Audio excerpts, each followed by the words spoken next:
Nti yanko ahomano so na the president of Ghana Students Association in Hungary, Evans Agyeman enko twetwe nkomo. Evans, good morning and welcome to the Happy Morning Show. Thank you very much for the opportunity, and good morning to your viewers and good morning to all listeners across Ghana. Very well. Evans, how many Ghanaian students are on government scholarship in Hungary? Currently, we are about 225 Ghanaian students. And what's the state of your upkeep, how you survive on a daily basis? What's the current state? According to reports, your stipends are still in arrears. Bring us up to speed with that particular development. All right. Thank you very much for this opportunity once again. And I am very grateful for the opportunity you've given unto me for us students, Ghanaian students here in Hungary, to express our grievances this morning. Currently, when you look at the state where we are in, the main purpose for which we are supposed to come to Hungary is to study. And the government of Ghana is very passionate about educating the Ghanaian youth so that in our various capacities, we will also bring knowledge back home to help build the socio-economic development of our country. But if you look at the situation we are in right now, most of our students here now have to put studies aside and engage in long hours of tedious work, laborious work. We find ourselves in the situation where even in Hungary here, because of the language barrier and some biases, we are not able to get very good professional jobs. We are limited to labor jobs, company jobs, storage warehouse jobs. These jobs do not really pay much. If you look at the situation after students go for, let's say, a warehouse job and working for about 7 to 8 hours, the students will be paid just $38 for a working day. So if you will be able to get something that will sustain you and help push for your living, your upkeep, and let's say your rent payment, you are now left with no option than to work for so many hours and so many days to at least even get a very good amount of money. So the purpose for which students are brought to Hungary gradually is being defeated because now people, mostly our students, have to now concentrate more on getting monies from tedious jobs, laborious jobs, which don't really even earn much money for students to survive. Evans, what was the status quo ante? What used to be the case when you guys moved to Hungary to study? What was the process like with regards to you getting money from government? Bring us up to speed with that. All right. Okay. Thank you very much. What happens is that when you apply for this scholarship program, it's a bilateral scholarship program with the host country, Hungary, and Ghana. And the scholarship agreement is structured in a way that because it's a bilateral scholarship program, government will give a little internal amount of money for the awardees to help sustain them. That is about $230. But the nation, the host nation that is bringing most of the students have to do a lot of this work. You have to provide a very good amount of money for your students who are coming to study. You have to provide them air tickets in and out after they complete school.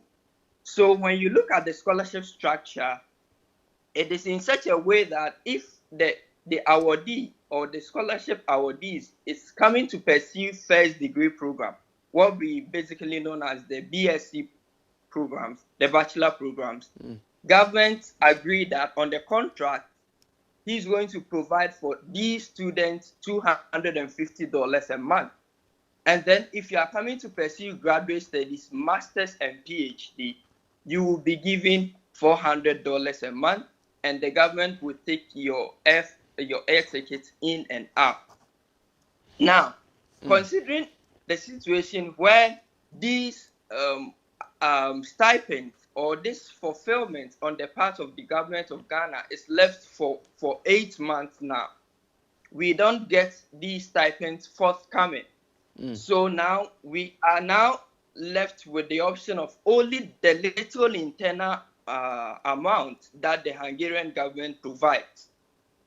Very This well. is the same for the case of students living outside campus who are renting their own apartment.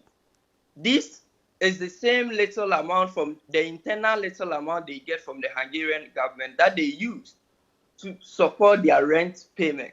And after that, there will be nothing left for them than to engage in jobs to be able to survive, because the little internal money you get from government, internal Hungarian government, is what you have used to cater for your rent.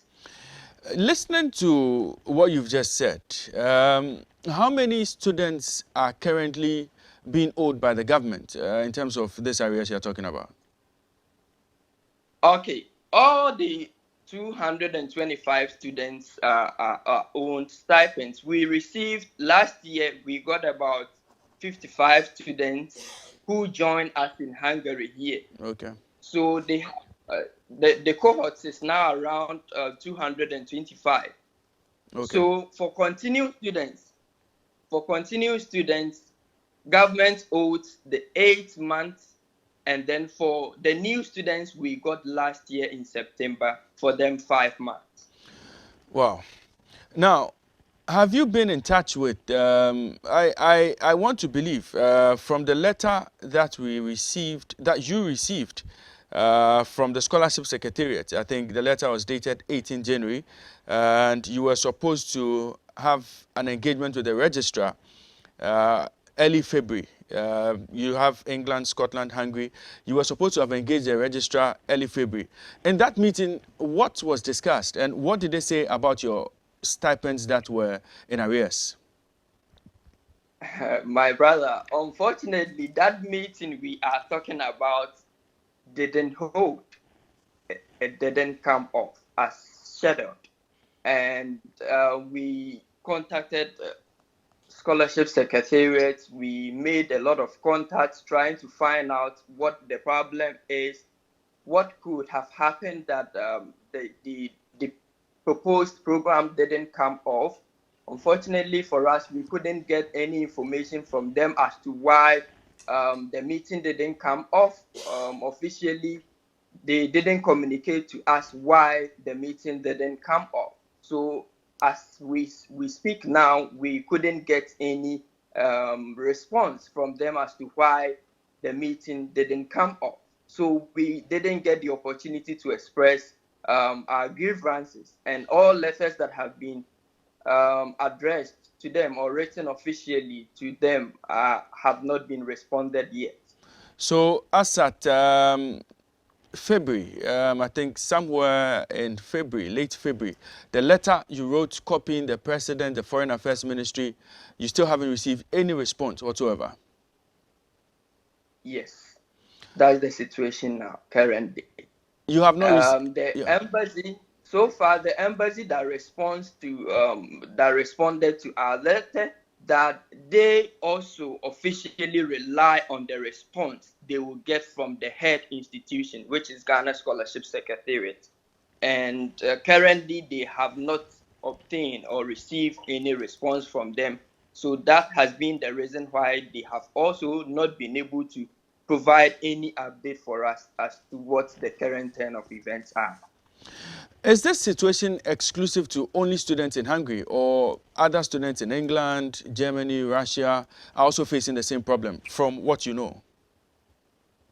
From what I know so far, we have students in other countries or in other jurisdictions that are also having the same problems. Recently, we heard about students in UK expressing their grievances. We have also learned about the medical students in Cuba. They were also expressing same concerns. And hopefully, we have heard that after the situation, for instance, about UK, We have heard that after they expressed their dissatisfaction about the situation, they got some help.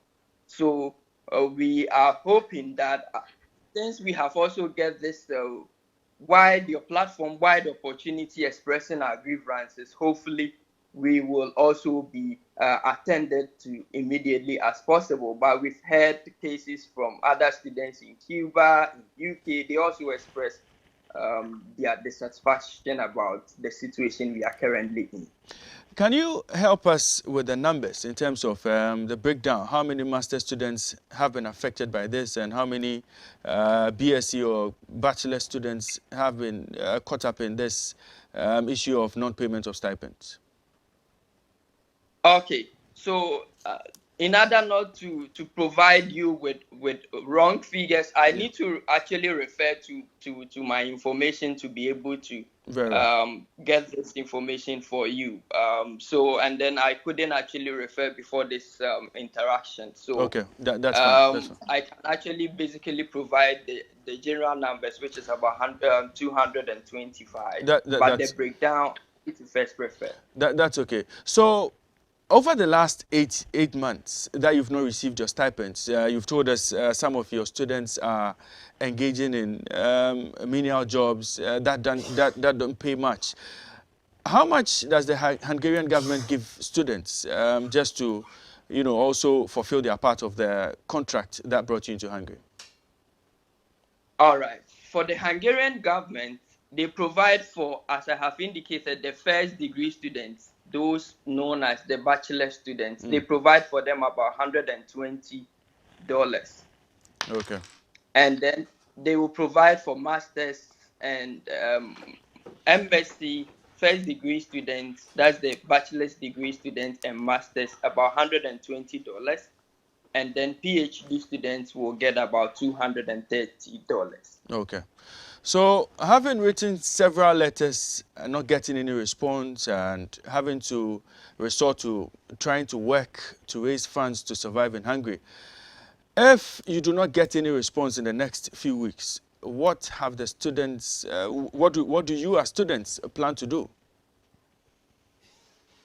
Well, it's a very difficult situation here for us, my brother, and now it's in such a way that what happens is that if students are left unattended to, especially when it comes to their upkeep, students begin to act in all manner of activities which are really unacceptable. When you look at our situation right now, students find themselves in a situation where instead of them to now concentrate on the studies, the main purpose for which they are being brought here, they now have to try to set some time in dedication for work to survive. And students who are left for unattended to in terms of their stipends for 8 months, my brother could engage themselves in all sort of unacceptable activities, which will not speak well for our dear nation, Mother Ghana. Going forward, we hope to be able to engage. We have the countries here that do not have direct embassy. Here, especially in Hungary, we have Honorary Consul General. Going forward, we have actually petitioned him also to come in as a matter of urgency to help address these challenges. And we hope that he will also help us to take the matter up and help us to engage the stakeholders going forward. And we hope that something positive will come out when the Honorary Consul General responsible for all Ghanaians living in Hungary here intervenes. Else, my brother, we will be left with unfortunate situation where students can engage in anything to survive. Well, Evans, when you left for Hungary, and I mean, when all the students left for Hungary, was there a communication channel between you and the scholarship secretariat where, every challenge that students encounter was supposed to be discussed? Exactly.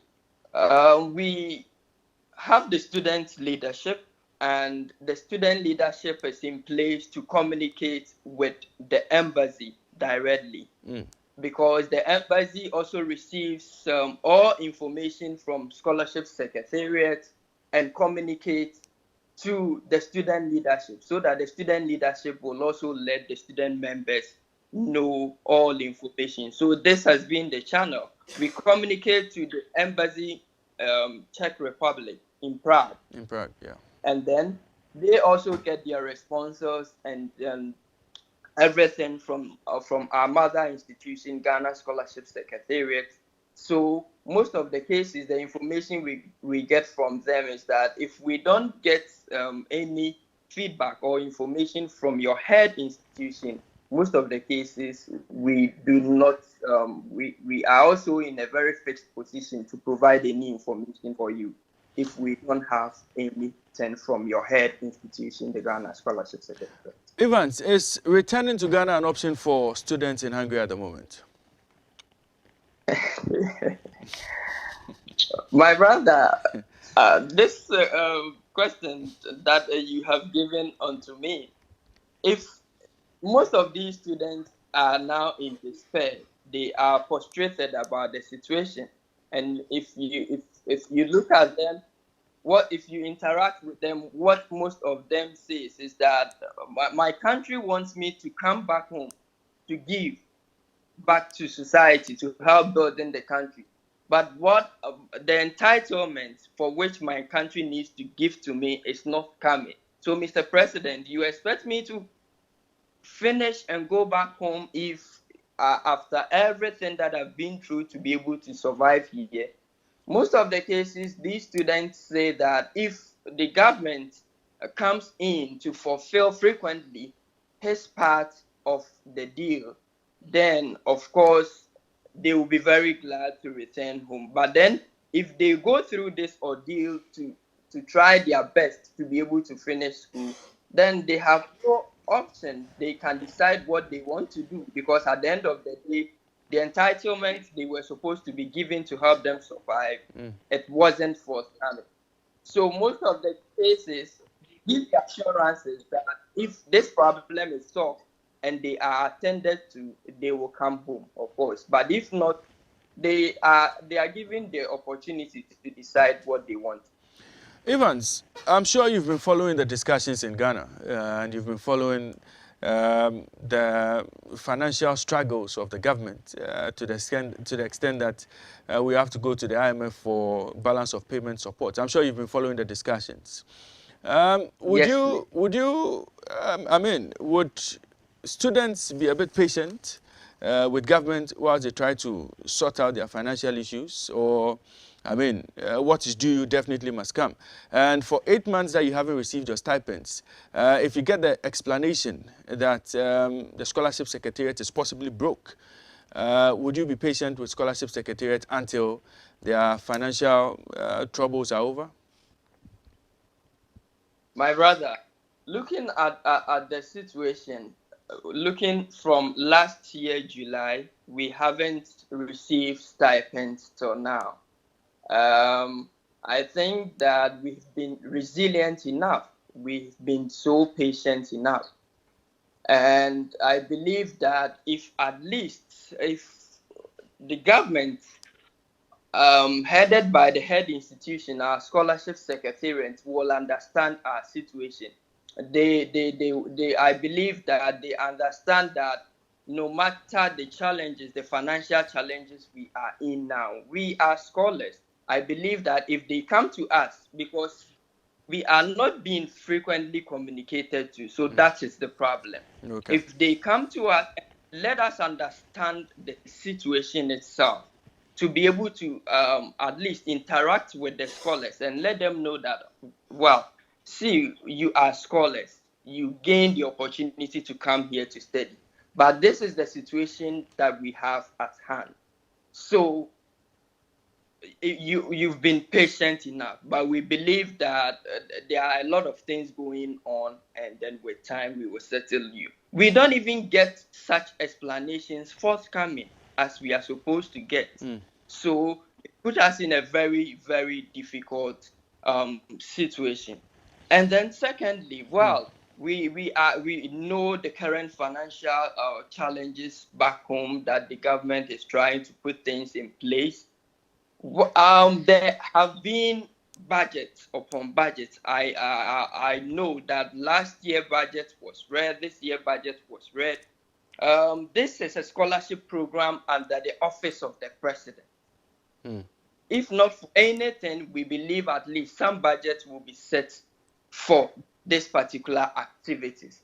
So if there has been challenges and then this budget has been affected, we believe that our mother institutions can communicate to let us know that, see, though we budgeted for you, there's been challenges. Currently, we don't have much, but at least if government could get something little, which will not be up to the amount we reserve, to even help us to encourage us that, see, we have not been able to provide you the full amount, but at least we will be able to give you something to sustain you for some time whilst we work on the remaining amount. I believe that as humans, as we are, and then the scholars who are really suffering so much like this, we will appreciate that at least in all these challenges, in all these financial turmoil that we are currently experiencing, our mother institution,